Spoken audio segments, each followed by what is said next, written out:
આંધ્રપ્રદેશના રાજ્યપાલ આનંદીબેન પટેલે ખેડૂતોને એક ગામ એક ઔષધીય વનસ્પતિ અભિયાન શરૂ કરવાની અપીલ કરી। રાજ્યપાલ આનંદીબેન પટેલે રાજ્યના ખેડૂતોને એક ગામ એક ઔષધીય વનસ્પતિ અભિયાન શરૂ કરવાની અપીલ કરી છે।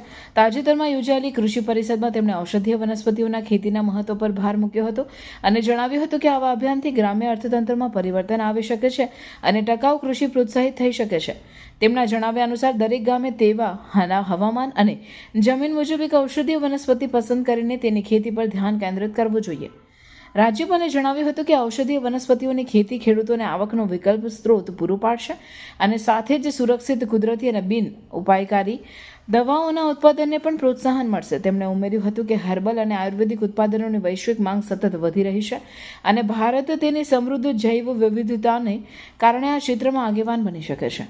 તેમણે કૃષિ વૈજ્ઞાનિકો અને સ્થાનિક અધિકારીઓને ખેડૂતોને યોગ્ય માહિતી, બીજ અને ટેકનિકલ માર્ગદર્શન આપવાની અપીલ કરી હતી જેથી તેઓ ઔષધીય વનસ્પતિઓની સફળ ખેતી કરી શકે।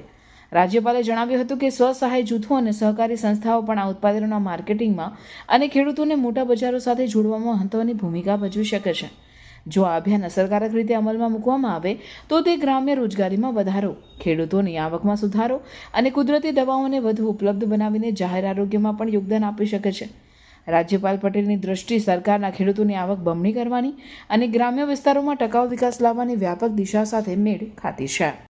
खुशी है मित्रों कि धीरे धीरे करके हमारे राष्ट्रपति हो, उपराष्ट्रपति हो, भारत के प्रधानमंत्री हो कि राज्यों के मुख्यमंत्री हो कि हमारे मंत्रीगण सभी स्वास्थ्य की दिशा में,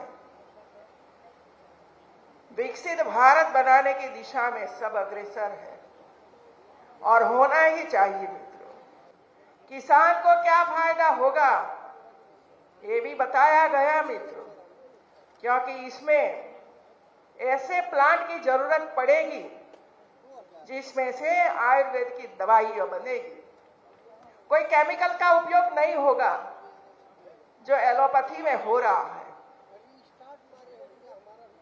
हर गांव इसके लिए जो तैयार हो जाए, एक गांव एक मेडिसिनल प्लांट उगाए, दूसरा गांव दूसरा, तीसरा गांव तीसरा, तो आर्थिक उपार्जन भी होगा और देश की जनता के लिए आशीर्वाद रूप भी होगा और हम हमारी परंपरा खेती में से हम बाहर निकल सकते हैं। मित्रों, मुझे ये विचार आता है मित्रों, ये मेरा विचार है, यदि आपको पसंद न पाए, लेकिन हमारी आंगनवाड़ी में